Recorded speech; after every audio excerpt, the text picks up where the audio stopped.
Om Swastiastu, perkenalkan di sini kami dari kelompok D3 Fakultas Kedokteran Hewan Universitas Dayana dari angkatan 2023 akan membahas tentang parasit Sarcoptes cabiai. Di sini kami beranggotakan 9 orang dengan list seperti berikut. Dan topik bahasan yang akan kami bahas itu pertama adalah klasifikasi, kemudian morfologi dan ciri umum tungau, siklus hidup, hospes dan predileksi, serta yang terakhir adalah cara bertahan hidupnya. Pertama, kita akan masuk ke klasifikasi.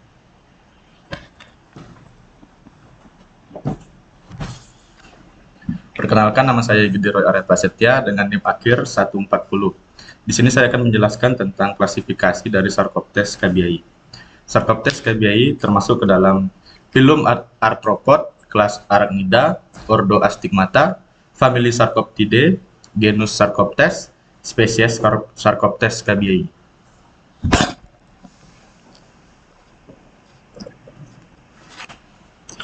Perkenalkan, nama saya Michelle Valentina. Di sini ada morfologi Sarcoptes cabiai dari jantan dan betina. Selanjutnya, saya akan membahas mengenai morfologi Sarcoptes cabiai betina, di mana pada gambar terdapat nomor 1 yaitu anus, kemudian ada nomor 2 yaitu telur, dan di nomor 3 terdapat alat kelamin. Identifikasinya menurut ukuran dan bentuk tubuh yaitu panjang tubuhnya 330 sampai 600 mikrometer dengan lebar 250 sampai 400 mikrometer, berbentuk oval dan pipi, di mana kutikelnya berwarna transparan dan keabu-abuan dengan permukaan memiliki duri pendek mengarah ke belakang. Mulutnya berbentuk seperti capit dan lubang genitalnya terletak di bagian ventral di antara pasangan kaki kedua, di mana kakinya terdiri dari 4 pasang kaki pendek dan terdapat cambuk pada pasangan kaki ketiga dan keempat.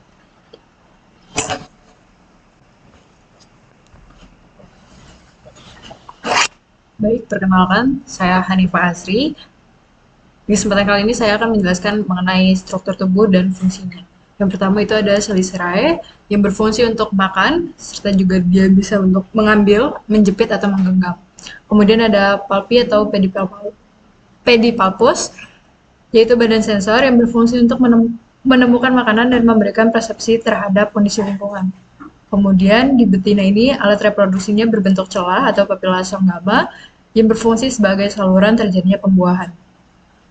Lalu kakinya, kaki pertama dan kaki kedua, di ujungnya terdapat bantalan atau pulvili yang berfungsi untuk menempel, serta kaki ketiga dan keempat yang bagian ujungnya membentuk untaian seperti rambut atau cambuk untuk membantu pergerakan masuk ke dalam terowongan yang dia gali, serta untuk stabilitas saat bertelur.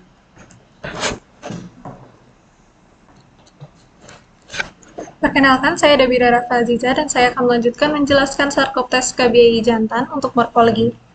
Tadi identifikasinya terdapat 4, dan untuk pada jantan ukuran dan bentuk tubuhnya lebih kecil daripada yang betina.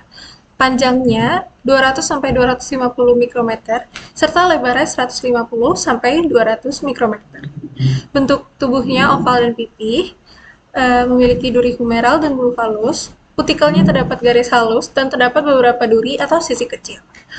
Untuk mulutnya juga sama dengan betina, terdiri dari Chelicerae dan palpi serta bentuknya relatif sederhana. Untuk lubang genitalnya tentu berbeda dengan betina dan terletak di bagian ventral.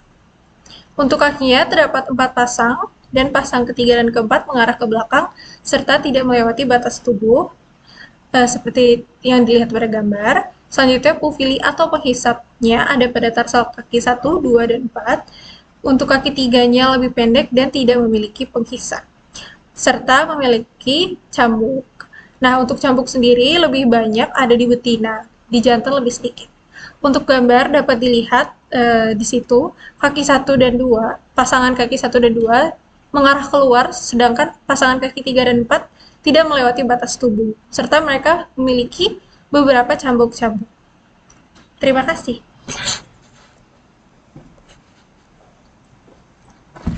Baik, selanjutnya perkenalkan nama saya Kanza Zarifa yang pada kesempatan kali ini akan menjelaskan fungsi dari struktur tubuh sarkoptes jantan. Nah, tadi secara garis besar itu fungsinya sama seperti yang betina, namun terdapat perbedaan. Yang pertama itu di alat reproduksi, di mana di jantan itu alat reproduksinya berbentuk huruf Y. Mengapa? Karena tadi kan sudah dijelaskan kalau misalnya di betina itu dia bentuknya seperti celah. Nah, huruf Y ini agar proses pembuahan dapat berjalan efisien dan meningkatkan peluang. Jadi nantinya saat jantan memasuki alat reproduksi jantan memasuki alat reproduksi betina, itu dia dapat mengunci dan lebih stabil lagi.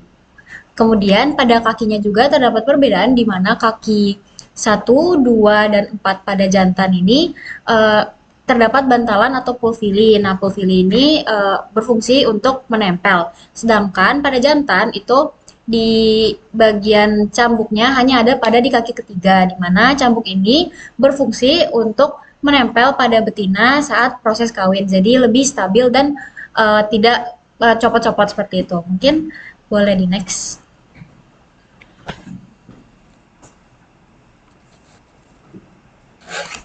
Baik, perkenalkan saya Gusti Eko Menteri Dewi. Di sini saya akan menjelaskan tentang morfologi telur Sarcoptes cabiai.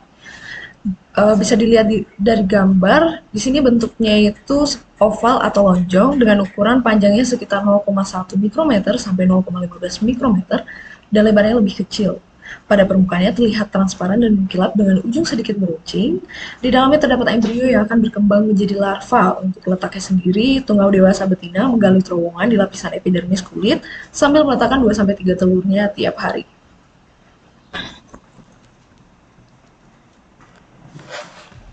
Baik, perkenalkan saya Rosaldi Natalia dan akan menjelaskan mengenai siklus hidup dari Sarcoptes cabiai. Jadi setelah menemukan tempat yang sesuai, tungau betina akan menggali saluran kecil pada lapisan kulit yaitu epidermis yang kemudian akan membentuk telur di mana berjumlah 2-3 butir per harinya. Kemudian telur-telur tersebut akan menetas dalam waktu 2-3 hari dan menjadi larva yang dimana larva ini memiliki 6 kaki.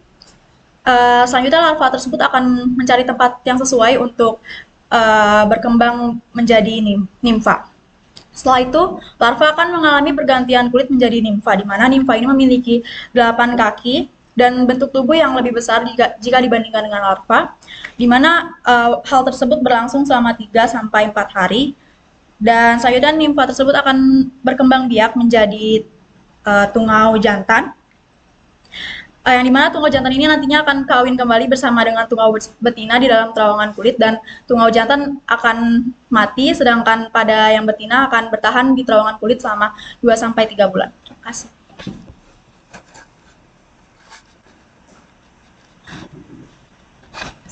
Ya, perkenalkan saya Michal Jusyoda Susanto dengan NIM akhir 099. Di sini saya akan menjelaskan spesies dari spesies Sarcoptes cabiai. Ada beberapa varietas yang akan menyerang hostnya sendiri-sendiri. Seperti varietas bovis akan menyerang sapi, varietas pequi akan menyerang kuda, varietas ovis akan menyerang domba, varietas rupicaprae akan menyerang kambing dan camois atau kambing gunung, varietas cameli akan menyerang unta, varietas Swiss akan menyerang babi, varietas canis atau vulpes akan menyerang anjing, rubah, rakun, dan anjing-anjingan lainnya. Serta yang terakhir ada varietas hominis itu yang menyerang manusia dan primata.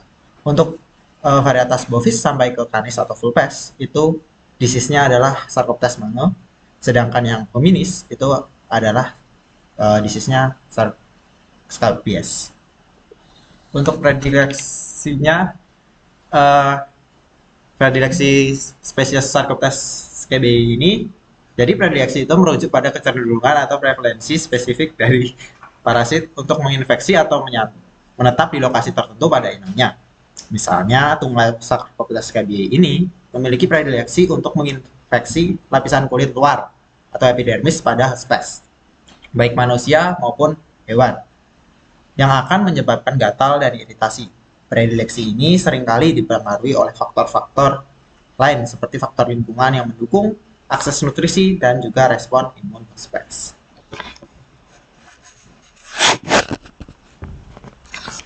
Baik, selanjutnya saya akan membahas tentang bagaimana cara Sarcoptes cabiai ini bertahan hidup.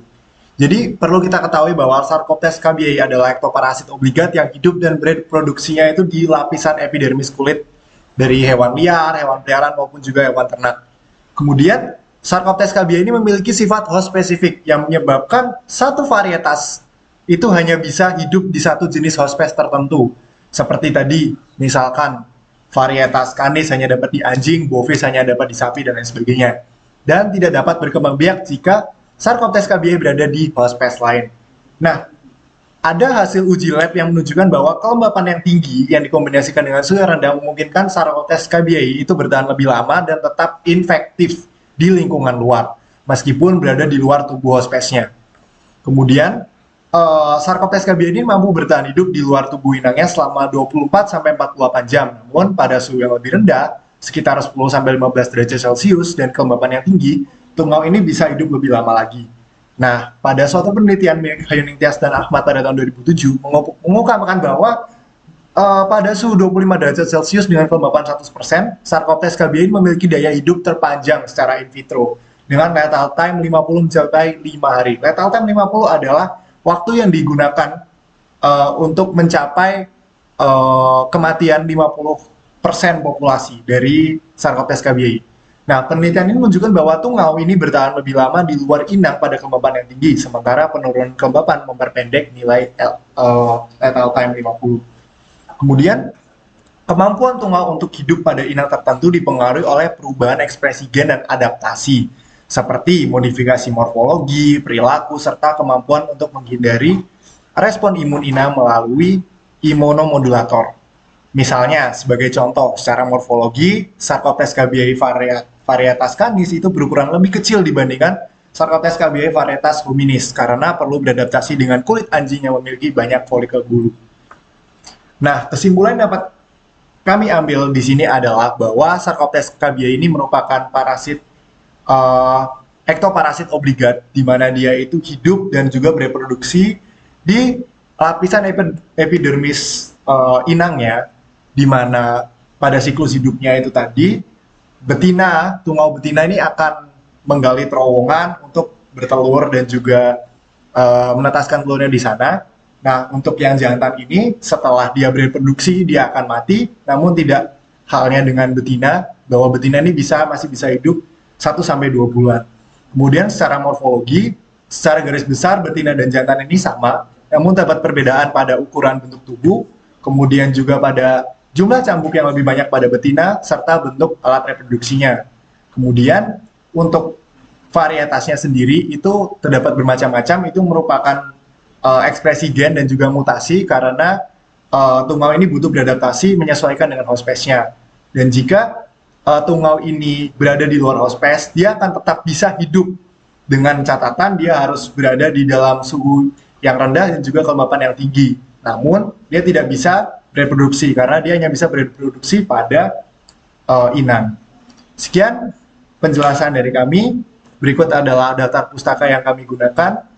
Sekian dan terima kasih.